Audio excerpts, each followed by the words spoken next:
Kasih saudara, Anda masih bersama kami di Kompas Petang, saya Cynthia Rompas. Saudara, usai kalah lawan Uzbekistan, Timnas U23 langsung berbenah menyiapkan strategi melawan Irak.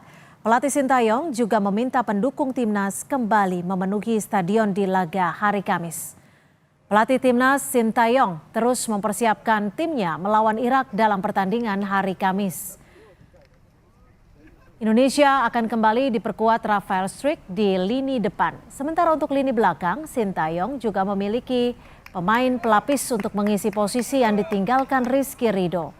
Kualitas permainan Irak diyakini tak akan lebih bagus dari Korea Selatan dan Australia. Lantas bagaimana peluang Timnas Indonesia U23 untuk menghadapi Irak dan memperebutkan tempat ketiga di Piala Asia dan tiket final menuju Olimpiade Paris 2024. Lebih lengkap kita bahas bersama pengamat sepak bola Moses Sousa dan mantan penjaga gawang Timnas Kurnia Sandi. Selamat sore Bung Moses dan juga Mas Kurnia. Terima kasih sudah bergabung bersama kami di Kompas Petang. Ya, selamat sore Mbak Cynthia, selamat sore Mas Kurnia.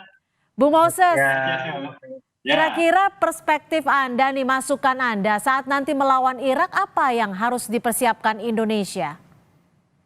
Ya, yang harus dipersiapkan oleh Indonesia pertama dari faktor non teknis dulu ya, Mbak Cynthia ya. Siap. Coach Sintayong mengatakan bahwa setelah pertandingan melawan Uzbekistan, kita kalah 0-2, satu hal pertama yang dia sampaikan adalah pemain kita tuh terlihat gugup pada saat ingin memulai pertandingan.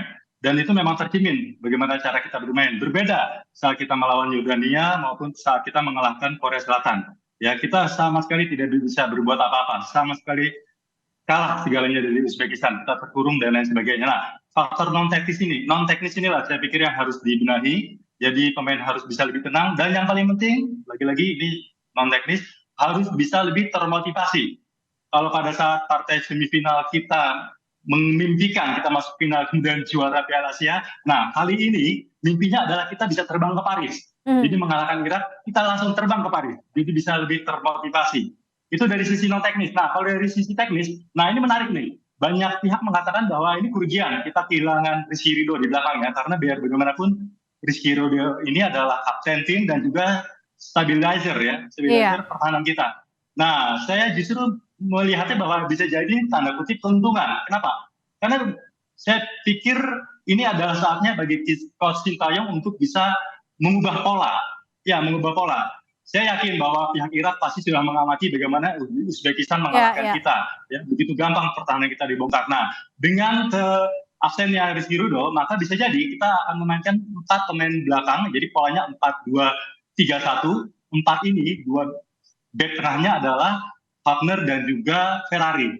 Ya. Sementara Komang bisa di bangku cadangan. Saya pikir seperti itu. Karena kalau kita memasangkan 3 pemain belakang, 3 back tengah, ya Komang, Ferrari, dan Wagner, seandainya 1 pemain cedera, ini lebih repot lagi nih nanti untuk mengecaknya.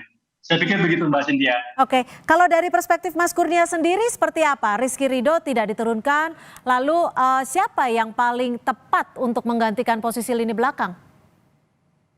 Baik, saya sependapat dengan Bung Moses tadi ya, kita harus lebih berpikir tentang non teknisnya, karena kemarin kita kalah lawan Uzbekistan dan ini adalah kesempatan untuk timnas Indonesia untuk berbuat lebih banyak, sehingga kita harus menargetkan kita harus lolos ke Olimpiade Paris 2024 besok ini.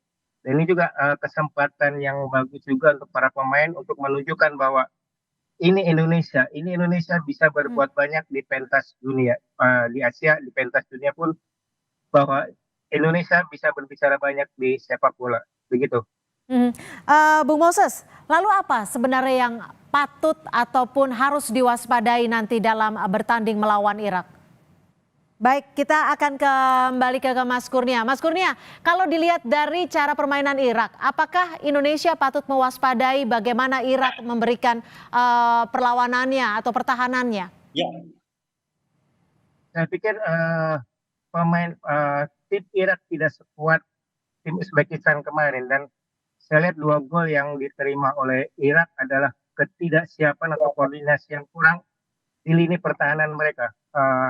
Kita lihat kemarin tim Irak juga ada sedikit miskoordinasi di belakang. Meskipun mereka jarak antar pemain rapat, tapi koordinasi atau bahkan kondisi fisik mereka tidak mampu mengimbangi kecepatan dari pemain Jepang. Dan ini bisa dimanfaatkan. Kita sendiri tahu bahwa penyerang-penyerang tim Indonesia mempunyai kecepatan seperti Strike, terus ada Marcelino Ferdinand, ada Fajar Fatur Rahman, itu mungkin bisa memanfaatkan kecepatan mereka untuk menembus pertahanan dari tim Irak. Kalau dari Bung Moses sendiri, apa yang patut diwaspadai dari timnas U23 Irak? Apa yang harus disiapkan Indonesia agar perlawanan pertahanannya juga tampil maksimal nanti?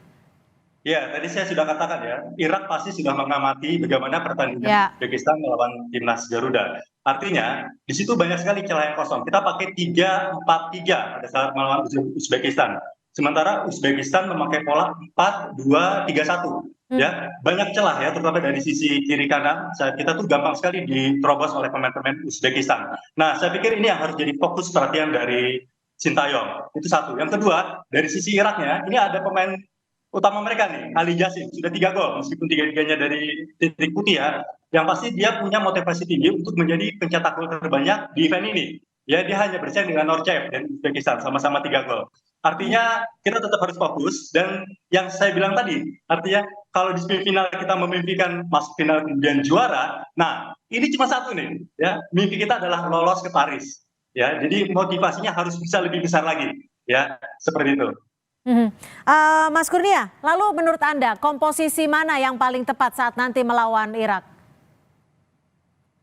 Saya pikir ada beberapa pergantian karena ada beberapa pemain yang akumulasi kartu ya, termasuk kapten Rizky Ridho.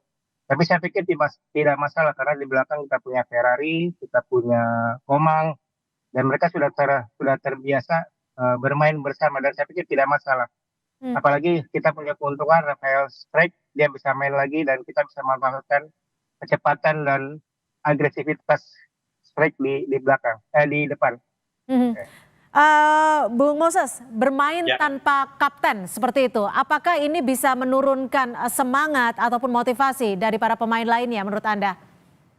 Ya, banyak yang bilang di atas kertas seperti itu ya, tapi ini adalah pertandingan penting. Ya, siap tidak siap, kita harus masuk ke gelanggang, kita harus masuk ke lapangan, dan kita juga punya figur lain selain Rizky Ridho di belakang, ya, yang menjadi kapten. Ya, kita lihat pada saat Rizky Ridho keluar pada pertandingan semifinal melawan Uzbekistan, ban kapten disandang oleh Nathan Choaon, ya, dan ini juga leadershipnya bagus nih. Ya, jadi saya pikir kita lebih menatap pertandingan ini pertandingan penting, siapapun pemimpinnya, ya, kita fokus dan lebih termotivasi. Itu Mbak Cynthia. Baik, kita akan kembali lanjutkan dialog sore hari ini, tetap bersama kami di. Dan terima kasih atas perspektif Anda, pengamat sepak bola Moses Sosa dan juga mantan penjaga gawang timnas Kurnia Sandi sudah bergabung bersama kami di Kompas Petang. Selamat sore. Terima kasih.